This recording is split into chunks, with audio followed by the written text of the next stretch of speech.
Matt, now 5:33 on this Monday. Future Farmers of America, one of the largest youth organizations in the country. This morning, Russell Nimitz with the Montana Ag Network brings us a story from the recent Montana FFA State Convention held in Billings. At the end of the day, I think FFA is such a solid foundation for agriculture and developing its leaders and developing its agriculture educators of tomorrow and developing the scientists of tomorrow, the biologists, whatever it may be. It's very important for the field of agriculture. For the past year, Shepherd Seth Reckdahl has been serving as a Montana FFA Association state officer. The MSU Bozeman sophomore says the experience has been all that he expected and more. Being able to be a state officer this year has been really amazing, and there's been so many things that I wasn't expecting. I knew that there would be growth out of this, but never did I think that I will learn so much about myself, and who I am, how I lead, and really how much I love FFA and agriculture. Today, over 650,000 young men and women nationwide share Seth's passion for FFA. Dr. Steve Brown is the National FFA Advisor and says membership continues to grow. We've been on a growth pattern for probably the last 10 years.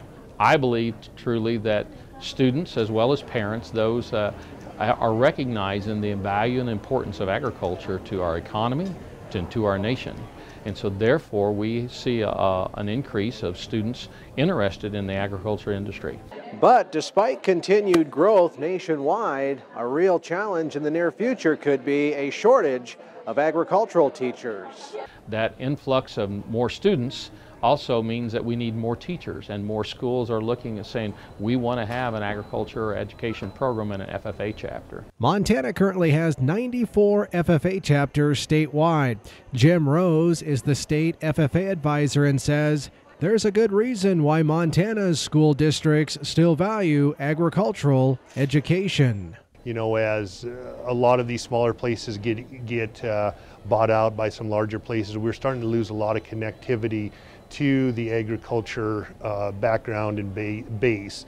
And so I think a lot of those grandparents and parents are putting a lot of pressure on the local school districts to, hey, let's at least, if we can't get them on, keep them on ranches, let's provide some education for those kids. Young people seeking careers in ag education agree. I think FFA has really expanded my knowledge of agriculture, how important it is, and why we need good agriculture education teachers to continue that tradition of strong leaders in the agricultural industry. In Billings, I'm Russell Nimitz reporting, MTN News.